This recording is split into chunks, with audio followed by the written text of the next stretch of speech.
बिस्मिल्लाहिर्रहमानिर्रहीम, अस्सलाम वालेकुम। मैं हूं ईसा नकवी। आज जुमेरात 4 नवंबर है। अक्टूबर के महीने में मकबूजा जम्मू और कश्मीर के हवाले से दो डिस्टर्बिंग खबरें सामने आईं और इन दोनों खबरों के हवाले से पाकिस्तान और इंडिया दोनों ममालिक का मीडिया, इनके खबरसां इदारे ब्लैंक नज़र आते हैं। यानी ये ज़रूर मालूम है कि ख़बर क्या है, डेवलपमेंट क्या हुई, लेकिन ये सब कुछ हुआ किस तरीके से, किस तरह हुआ ये सब कुछ, इस हवाले से कोई ख़ास इन्फॉर्मेशन अवेलेबल नहीं है।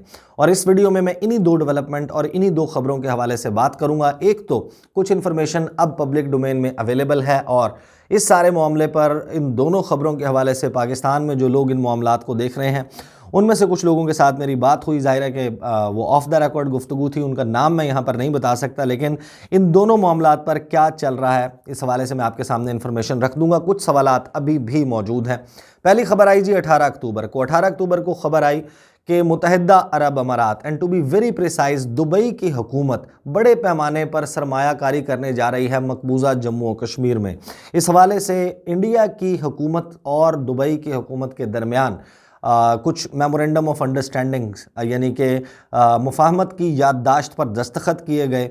एग्जैक्ट तफसीलात सामने नहीं आई। पूरी दुनिया के मीडिया ने बताया कि ये इन्वेस्टमेंट होने जा रही है, लेकिन कितनी इन्वेस्टमेंट होने जा रही है, कितना पैसा लगाया जाएगा, इस हवाले से तफसील सामने नहीं थी। लेकिन जब आप प्रोजेक्ट की तफसीलात देखते हैं जिसमें इंडस्ट्रियल पार्क्स शामिल हैं, जिसमें IT टावर्स शामिल हैं, जिसमें बिजनेस एंड लॉजिस्टिक सेंटर्स शामिल हैं, हस्पताल शामिल है, मेडिकल कॉलेज शामिल है, तो यकीनन बड़े पैमाने पर सरमायाकारी करने जा रहा है मुत्तहिदा अरब अमारात मकबूजा जम्मू कश्मीर में।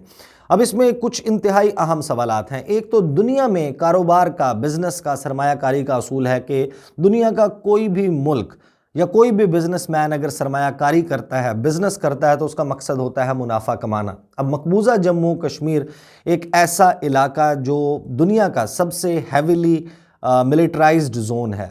9 साढ़े 9 लाख फौज वहाँ पर मौजूद है। लॉ एंड ऑर्डर की सिचुएशन आपको मालूम है। आज़ादी की तहरीक चल रही है। रोज़ाना आपको वहाँ से कोई इस किस्म के वाक़यात, और ख़ास तौर पर जो अक्टूबर का महीना है वो किस किस्म का गुजरा आप सबके इल्म में है। एक ऐसे वक्त में मुत्तहिदा अरब अमारात की हुकूमत किस मकसद के लिए मकबूजा जम्मू कश्मीर में सरमायाकारी कर रही है? यकीनन इंडिया बड़े अरसे से ये कोशिश कर रहा था कि कोई मुसलमान मुल्क सरमायाकारी करने पर मकबूजा जम्मू कश्मीर में राज़ी हो। एक तो वो लेजिटिमेसी चाहते हैं, वो चाहते हैं कि जो उनका वहाँ पर कब्ज़ा है, ऑक्यूपेशन है, उसको तस्लीम कर लिया जाए। और ख़ास तौर पर अगर कोई मुस्लिम मुल्क जो है, इस्लामी मुल्क जो है, वो तस्लीम करेगा तो फिर उनके लिए शायद आसानियाँ पैदा होंगी। तो इंडिया को एक जिसे कह सकते हैं कि एक सक्सेस जो है वो इस सारे मामले में मिली। और वैसे इंटरनेशनली अगर बात की जाए और पाकिस्तान की अगर फॉरेन पॉलिसी की बात की जाए तो दो कोई भी ममालिक हैं, इंडिपेंडेंट कंट्रीज़ हैं, आज़ाद ममालिक हैं, उनके आपस के क्या ताल्लुकात हैं, इस पर पाकिस्तान का दफ्तर ख़ारजा या as a matter of policy Pakistan की हुकूमत गुफ्तगू नहीं करती। पॉलिटिशियंस ज़रूर बात कर लेते हैं, लेकिन as a matter of principle Pakistan का फ़ॉरेन ऑफिस दो ममालिक के आपस के ताल्लुकात के ऊपर गुफ्तगू नहीं करता कि मुत्तहिदा अरब अमारात कितनी इन्वेस्टमेंट कर रहा है या इंडिया कितनी इन्वेस्टमेंट कर रहा है या फिर सऊदी अरब और इंडिया के दरमियान क्या ताल्लुकात चल रहे हैं। आप लोगों को मालूम है कि मुत्तहिदा अरब अमारात वैसे भी गुज़श्ता एक साल में जिस किस्म के उसने फ़ैसले लिए हैं, चाहे वो इसराइल को तस्लीम करने के हवाले से हो, वहाँ पर फ़ौजी जंगी मशकों में शिरकत के हवाले से, और फिर अब ये डेवलपमेंट, तो जाहिर है कि बहुत सारे सवालात मौजूद हैं। लेकिन पाकिस्तान उसके ऊपर पब्लिकली इस तरीके से कंसर्न का इजहार नहीं कर सकता। लेकिन मामला जो है वो मकबूजा जम्मू कश्मीर का है, और मकबूजा जम्मू कश्मीर एक पाकिस्तान के लिए एक बहुत ही, जिसे कह सकते हैं कि रेड लाइन है।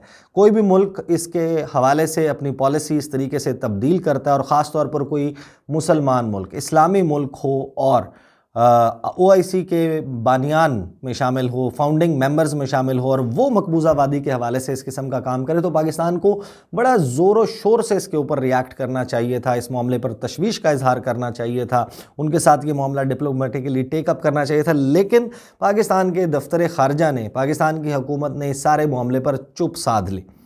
कोई रिएक्शन सामने नहीं आया। इस हवाले से मैं आपको बताऊंगा कि जिस वक्त सवालात हुए, तर्जुमान दफ्तर ख़ारजा की ब्रीफिंग जो लास्ट थर्सडे को हुई थी, तो उन्होंने किस तरीके से इस सारे मामले को गोल मोल करके जवाब दिए, और फिर मैं आपको बताऊंगा कि अब डेवलपमेंट क्या हो रही है। दूसरी खबर आई जी 23 अक्टूबर को। इंडिया के जो वज़ीर दाखिला हैं अमित शाह, वो मकबूजा वादी के दौरे पर थे और वहाँ पर उन्होंने इफ्तिताह किया गो फर्स्ट की उन परवाज़ों का जो बराह रास्त श्रीनगर और शारजा के दरमियान चलाई जाएंगी। शारजा और श्रीनगर के दरमियान बराह रास्त फ़्लाइट्स चलेंगी।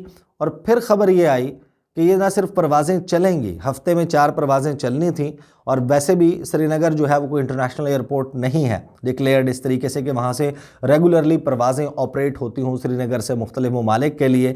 लेकिन ना सिर्फ ये कि इन फ़्लाइट्स के हवाले से एक इफ्तिताह कर दिया गया, बल्कि साथ ही ख़बर ये आई कि ये जो फ़्लाइट्स हैं वो पाकिस्तान की फ़िज़ाई हदूद इस्तेमाल करते हुए गुजरेंगी। अब आप लोगों को मालूम है कि आजकल जो है वो वेबसाइट्स अवेलेबल हैं जो फ़्लाइट डेटा जो है उसका रिकॉर्ड रखती हैं, flightradar24.com और दीगर वेबसाइट्स हैं। आप वैसे भी जाकर अगर गूगल पर किसी भी फ़्लाइट का कोड लिखेंगे, उसका नंबर लिखेंगे, फ़्लाइट नंबर लिखेंगे, तो आपको उसकी तफसीलात मिल जाएंगी, कब उड़ी, कहाँ से उड़ी, किस रास्ते को इस्तेमाल करते हुए, कितने वक्त में किस जगह पर लैंड किया। ये सारी इन्फॉर्मेशन जो है वो अब पब्लिक डोमेन में अवेलेबल होती है। तो फिर कुछ ही वक्त के बाद पता चला कि 23 अक्टूबर को जिस पाकिस्तान के वज़ीर आज़म सऊदी अरब के दौरे पर जा चुके थे, ये तफसील सामने आई कि जो परवाज़ें हैं गो फर्स्ट की श्रीनगर और शारजा के दरमियान वो पाकिस्तान की फ़िज़ाई हदूद इस्तेमाल कर रही हैं। और 30 अक्टूबर तक मुसलसल पाकिस्तान की फ़िज़ाई हदूद यानी कि 4 रेगुलर फ़्लाइट्स और 1 इनाग्रल फ़्लाइट, 5 फ़्लाइट्स जो हैं वो पाकिस्तान की फ़िज़ाई हदूद इस्तेमाल करते हुए उन्होंने लैंड किया शारजा में और वाइस वर्सा। अब इसमें आपको मालूम है कि किसी भी मुल्क की फ़िज़ाई हदूद इस्तेमाल करने के हवाले से मुख्तलिफ़ इंटरनेशनल कन्वेंशंस और ट्रीटीज़ मौजूद हैं, लेकिन पाकिस्तान ने ये इजाज़त दी, पाकिस्तान की जानिब से ये इजाज़त दी गई। इसमें कोई क्वेश्चन ऐसा नहीं है कि पाकिस्तान ने इजाज़त नहीं दी। किसने दी, किस तरीके से दी, किससे पूछ कर दी, क्योंकि ये कोई पहला मौका नहीं है। पाकिस्तान इससे पहले इंडिया की जो ओवर फ्लाइट परमिशन है उसको मुतअद्दिद मौके पर कैंसिल कर चुका है। इंडिया पाकिस्तान की जो ओवर फ्लाइट परमिशन है यानी कि इंडिया की फ़िज़ाई हदूद पाकिस्तानी जहाज़ जो हैं वो इस्तेमाल नहीं कर सकते, इसी तरह इंडिया के जहाज़ जो हैं वो पाकिस्तानी फ़िज़ाई हदूद इस्तेमाल नहीं कर सकते। ये 5 अगस्त के बाद भी हुआ। उनके सदर, वज़ीर आज़म, उनके वज़ीर ख़ारजा, उनकी फ़्लाइट्स की परमिशन पाकिस्तान ने नहीं दी। इसी तरीके से उनकी जो कमर्शियल परवाज़ें हैं, दीगर परवाज़ें हैं, उनको भी जाने की इजाज़त नहीं दी गई। और ये सारा मामला चल रहा था और अब अचानक एक ऐसे वक्त में जब अपेरेंटली पाकिस्तान और इंडिया के दरमियान मामलात ठंडे होते हुए नहीं नज़र आते, उसके बावजूद इस किस्म की फ़्लाइट परमिशन जो है वो दे दी गई। और इसके ऊपर फिर दफ्तर ख़ारजा ने क्या गुफ्तगू की और अब ये कैंसिल कर दी गई है, मैं आपको पहले ही बता दूं। और इसके कैंसिल करने के हवाले से क्या तफसीलात और इंडिया क्या करने जा रहा है मैं आपके सामने रखूँगा। मैं आपको पहले बता दूं कि जुमेरात यानी कि जो लास्ट थर्सडे था उस पर ब्रीफिंग में मैंने, मतीन हैदर साहब ने और अनवर अब्बास, हमने सवालात किए तर्जुमान दफ्तर ख़ारजा से इस सारे मामले पर। यानी कि उनसे पूछा गया कि इतलात हैं कि मुत्तहिदा अरब अमारात बड़े पैमाने पर मकबूजा जम्मू कश्मीर में सरमायाकारी कर रहा है, श्रीनगर और शारजा के दरमियान डायरेक्ट फ़्लाइट्स चलाई जा रही हैं, क्या ये ख़बरें दुरुस्त हैं? इस हवाले से पाकिस्तान का क्या मौक़िफ़ है? ये भी सवाल किया गया कि क्या पाकिस्तान के दफ्तर ख़ारजा ने इस हवाले से मुत्तहिदा अरब अमारात के साथ एहतजाज या अपने तहफ़्फ़ुज़ात का इजहार किया है? यही सवाल एक और जो है वो अल्फाज के साथ हुआ। फिर मैंने सवाल किया कि could you please clarify in clear terms what is Pakistan's position on investment by UAE in the disputed territory of Jammu and Kashmir. और जवाब आप सुनेंगे तो आपको नज़र आ जाएगा कि उस वक्त तक, गुज़श्ता हफ्ते तक इसके ऊपर बाकायदा एक कन्फ्यूजन मौजूद थी। तर्जुमान दफ्तर ख़ारजा आसिम इफ्तिखार साहब जो हैं उन्होंने सवालों का जवाब देते हुए कहा कि मकबूजा कश्मीर में सरमायाकारी और पाकिस्तानी फ़िज़ाई हदूद के इस्तेमाल के हवाले से कई जेहतें हैं, यानी कि बहुत सारी डायमेंशंस हैं, ख़ास तौर पर परवाज़ों के हवाले से, क्योंकि इसमें बहुत से तकनीकी सवालात हैं और एयर नेविगेशन के हवाले से बहुत से बैनुल-अक़वामी कन्वेंशंस मौजूद हैं। मुतल्लिका हुक्काम इस मामले को देख रहे हैं। फिर उन्होंने कहा कि इस सारे मामले में असल बात यह है कि इंडिया मकबूजा कश्मीर में जारी मज़ालिम और इंसानी हकूक़ की खिलाफ वर्जियों से तवज्जो हटाना चाहता है। ऐसे इक़दाम किए जा रहे हैं जिनसे ये साबित करने की कोशिश की जाए कि मकबूजा वादी में हालात नॉर्मल हैं। मैं वाज़े करना चाहता हूँ कि मकबूजा कश्मीर एक बैनुल-अक़वामी सतह पर तस्लीम शुदा मुतनाज़ा इलाका है। इस किस्म का कोई भी हरबा बैनुल-अक़वामी बिरादरी को गुमराह करने के लिए इस्तेमाल नहीं किया जा सकता। फिर उन्होंने जो है वो पूरा तस्करा किया कि किस तरीके से मकबूजा जम्मू कश्मीर में मज़ालिम ढाए जा रहे हैं और मकबूजा कश्मीर में भारत किस किस्म के संगीन जराइम में मुलव्वस है। लेकिन यहाँ पर ना उन्होंने ओवर फ्लाइट परमिशन के हवाले से कोई वाज़े मौक़िफ़ दिया कि पाकिस्तान की इस हवाले से पॉलिसी क्या है कि मकबूजा वादी से किसी भी मुल्क के लिए डायरेक्ट अगर परवाज़ उड़ती है तो पाकिस्तान उसको फ़िज़ाई हदूद की इजाज़त, इस्तेमाल की इजाज़त देगा या नहीं। इस हवाले से पॉलिसी उन्होंने क्लियर नहीं की, ना ही उन्होंने इन्वेस्टमेंट्स के हवाले से कोई बात की। अच्छा, मैं आपको इन्वेस्टमेंट्स के हवाले से बता दूं कि जिन लोगों से मेरी बात हुई है जो इस तमाम मामले को देख रहे हैं, उनका ये कहना है कि पाकिस्तान ने ये मामला ऑलरेडी टेकअप कर लिया है मुत्तहिदा अरब अमारात के साथ। इस मामले को सफारती सतह पर उठाया गया है, लेकिन पाकिस्तान की कुछ सफारती मजबूरियां हैं जिसकी वजह से पब्लिकली इस मामले पर स्टेटमेंट नहीं दी जा रही। इससे पहले जब मुत्तहिदा अरब अमारात के हवाले से कुछ पोजीशन लेने की कोशिश की गई थी तो फिर अंदाज़ा हुआ था कि हमारे तो बहुत सारे वर्कर्स वहाँ पर मौजूद हैं और बड़े जो है वो ज़र मुबादला भेजते हैं, रेमिटेंसेस भेजते हैं, और पाकिस्तान की मईशत का दारोमदार बड़ी हद तक गल्फ़ कंट्रीज से आने वाले पैसे पर है। तो अगर आप इनको नाराज़ कर लेंगे, इनके ख़िलाफ़ एक पब्लिक पोजीशन लेंगे, तो फिर हमारे जो वहाँ पर काम करने वाले लोग हैं उनको निकाला जा सकता है। साथ ही मुत्तहिदा अरब अमारात जो है उसने स्टेट बैंक ऑफ पाकिस्तान में, आपको याद होगा कि साल 2018 में जब वज़ीर-ए-आज़म इमरान खान साहब की हुकूमत आई, उन्होंने पैसे रखवाए $3 अरब, 3.2 अरब डॉलर्स की जो डेफर्ड पेमेंट है, यानी कि बाद में आपको ऑयल अभी फराहम कर दिया जाए, पैसे आप बाद में दें, ये मुआहदा जो है वो भी मौजूद है। डेफर्ड पेमेंट पर ऑयल की फैसिलिटी मौजूद है। तो ये सारे मामलात हैं जिसकी वजह से पाकिस्तान ने पब्लिकली इस पर पोजीशन नहीं ली, लेकिन मुत्तहिदा अरब अमारात को ये ज़रूर कन्वे किया गया है कि इंडिया के साथ आपके क्या मामलात हैं, आप जिस तरीके से उनके साथ वो रखते हैं वो ज़ाहिर है कि that is not Pakistan concern. Pakistan उसके ऊपर कोई सवाल नहीं उठा सकता, लेकिन बहैसियत बानी मेंबर OIC के अगर मकबूजा जम्मू कश्मीर में जहाँ जिस हवाले से OIC की मुतअद्दिद करारदादें मौजूद हैं, वहाँ पर मुत्तहिदा अरब अमारात अगर इस तरीके से करेगा तो ये कश्मीर कॉज को नुकसान पहुँचाने वाली बात है, और पाकिस्तान समझता है कि मुत्तहिदा अरब अमारात को ऐसा नहीं करना चाहिए। तो ये मामला टेकअप कर लिया गया है। अब साथ ही जो परवाज़ चलनी थी नवंबर के महीने में, यानी अक्टूबर के महीने में वो 5 परवाज़ें चलीं, उन्होंने पाकिस्तान की फ़िज़ाई हदूद इस्तेमाल की और वो शारजा में उन्होंने लैंड किया। लेकिन फिर उसके बाद वज़ीर-ए-आज़म वापस आ चुके थे। मामला जो है वो आपको पता है कि आजकल T20 वर्ल्ड कप चल रहा है और कोई बहुत ज़्यादा जो है लोग इस किस्म की ख़बरों के ऊपर तवज्जो भी नहीं दे रहे। तो अदरवाइज़ तो इसके ऊपर ट्रेंड्स चल जाते हुकूमत के ख़िलाफ़, और चलने भी चाहिए थे कि आप किस तरीके से इजाज़त दे सकते हैं, आप क्या पहले जो ट्रैक रिकॉर्ड है आप किस तरीके से उससे डेविएट कर रहे हैं। यानी कि वज़ीर-ए-आज़म इमरान खान और उनकी हुकूमत की जो इंडिया के हवाले से पॉलिसी है, जो उनका स्टैंस है, मौक़िफ़ है, उसको अप्रिशिएट करते हैं, यानी कि मेजॉरिटी है पाकिस्तानियों की जो उसको अप्रिशिएट करती है, लेकिन उसमें इस किस्म का तब्दीली आना ये ज़ाहिर है कि काबिल कबूल नहीं है। लेकिन अब जो है वो तफसील आई कि नवंबर में जो 2 नवंबर को यानी कि इस हफ़्ते पहली फ़्लाइट चलनी थी, उस फ़्लाइट को पाकिस्तान ने क्लियरेंस नहीं दी, इजाज़त देने से इनकार कर दिया। अब इसके हवाले से टाइम्स ऑफ इंडिया लिख रहा है कि जी पाकिस्तान ने जम्मू कश्मीर और मुत्तहिदा अरब अमारात के दरमियान बराह रास्त परवाज़ को अपनी फ़िज़ाई हदूद के इस्तेमाल की इजाज़त देना बंद कर दी है। वज़ीर दाखिला अमित शाह ने 23 अक्टूबर को इफ्तिताह किया था। अक्टूबर के आखिरी 8 रोज़ में पाकिस्तान ने अपनी फ़िज़ाई हदूद के इस्तेमाल की इजाज़त दी हुई थी, लेकिन फिर मंगल को ये इजाज़त देना बंद कर दी।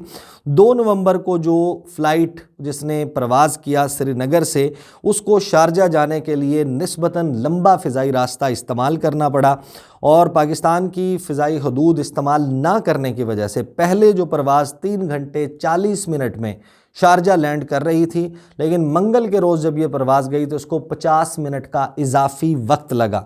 फिर उन्होंने कहा कि एक सीनियर ऑफिशियल को कोट करते हुए टाइम्स ऑफ इंडिया कहता है कि पाकिस्तान ने पहले तो अपने फ़िज़ाई हदूद के इस्तेमाल की इजाज़त दी थी, लेकिन बाद में ऐसा करने से इनकार कर दिया। इंडिया ने इस हवाले से पाकिस्तान को लिखा है, हैज़ रिटन टू पाकिस्तान, लेकिन इसका कोई जवाब मौसूल नहीं हुआ। अगर पाकिस्तान इस मामले पर कोई मस्बत जवाब नहीं देता तो इंडिया ये मामला आलमी सतह पर उठाएगा। अच्छा, अब इसमें जो है वो महबूबा मुफ्ती हैं, फ़ारूक अब्दुल्ला हैं, उन्होंने इसके ऊपर उमर अब्दुल्ला जो हैं उन्होंने इसके ऊपर गुफ्तगू किया। उन्होंने कहा कि ये किस तरीके से हो सकता है कि पाकिस्तान से आपने इजाज़त नहीं ली और आप परवाज़ें चला रहे थे, ये महबूबा मुफ्ती ने कहा। उमर अब्दुल्ला जो है उन्होंने कहा कि ये बड़ी बदकिस्मती की बात है कि पाकिस्तान जो है उसने वही किया जो 2009-2010 में जब दुबई के लिए श्रीनगर से फ़्लाइट्स चलाई गई थी, तब उन्होंने अपनी फ़िज़ाई हदूद के इस्तेमाल की इजाज़त नहीं दी थी। और हमें तो लगता था कि अब ताल्लुकात बेहतर होंगे, लेकिन वो नहीं हो रहे। अच्छा, अब एक बात तय है कि कोई भी ओवर फ्लाइट ऑपरेशन है, अगर वो पाकिस्तान की फ़िज़ाई हदूद को इस्तेमाल ना करे, कोई भी जो एयरलाइनर है, तो उसकी जो ऑपरेटिंग कॉस्ट है वो बढ़ जाती है, उसके क्रू के लिए कॉस्ट बढ़ जाती है। जब ज़ाहिर है कि एक लंबा रास्ता आप इख्तियार करते हैं कि आप श्रीनगर से उड़ें, पठानकोट से फिर आप दाखिल हों अमृतसर, और फिर वहाँ से आप दिल्ली की तरफ जाते हुए एक पूरा रूट लेते हुए अहमदाबाद गुजरात के ऊपर से होते हुए आप इंडियन ओशन को क्रॉस, अरेबियन सी को क्रॉस करें और फिर आप मुत्तहिदा अरब अमारात की तरफ जाएं, तो ये एक लंबा फ़िज़ाई रास्ता बनता है। इस पर फ्यूल ज़्यादा खर्च होता है और उसकी वजह से किसी भी जो एयरलाइनर है उसके लिए इसको चलाने का एक ही तरीका है, या तो इसको सब्सिडाइज़ कर दिया जाए, इसको पैसे कहीं से मिल रहे हों, या फिर जो फेयर है, एयर फेयर जो किराया है वो बढ़ जाए, बहुत ज़्यादा बढ़ जाता है, फिर उस सूरत में ये करना मुमकिन नहीं है। अच्छा, ये ऑप्टिक्स हैं। एक चीज़ अपने जहन में रखिएगा कि ये दोनों मामलात, इंडिया जो है वो मकबूजा जम्मू कश्मीर में given the size of its economy वो ख़ुद भी ये सब कुछ बना सकता है, इन्वेस्ट कर सकता है। दो वजूहात हैं मुत्तहिदा अरब अमारात के पीछे छुपने के लिए। एक तो ये कि एक मुसलमान मुल्क का, एक इस्लामी मुल्क का नाम सामने आ जाएगा, तो कश्मीरी जो है वो उसके हवाले से थोड़ा सा जो है वो रिएक्ट उस तरीके से नहीं करेंगे। दूसरा जो है वो जब फ़िज़ाई हदूद का इस्तेमाल, जो वहाँ से डायरेक्ट फ़्लाइट्स चल रही होंगी, वो लैंड कर रही होंगी, तो आहिस्ता आहिस्ता ये नॉर्मलाइजेशन का प्रोसेस जो है वो स्टेप बाय स्टेप किया जाएगा। पाकिस्तान ने इनिशियली इसके ऊपर बात नहीं की, लेकिन देर आयत दुरुस्त आयत दोनों मामलात पर, अगरचे मेरा नहीं ख्याल कि मुत्तहिदा अरब अमारात वाला मामला अब उस तरीके से पब्लिकली किया जाएगा, लेकिन एक पोजीशन जो है वो इस मामले पर इन प्रिंसिपल ज़रूर ली जाएगी। आज जुमेरात है और आज दोबारा जो है वो हफ्तावार ब्रीफिंग है दफ्तर ख़ारजा में, वहाँ पर ये दोनों सवालात मुझे पूरा यकीन है सामने रखे जाएंगे, पाकिस्तान की फ़िज़ाई हदूद के इस्तेमाल का भी और मुत्तहिदा अरब अमारात के इन्वेस्टमेंट का भी। मज़ीद इसमें तफसीलात जो हैं वो इंशाल्लाह सामने आएंगी, वो मैं आपके सामने रखूँगा इंशाल्लाह। अगली वीडियो में आपके साथ मुलाकात होगी, मुझे इजाज़त दीजिए, अल्लाह हाफ़िज़।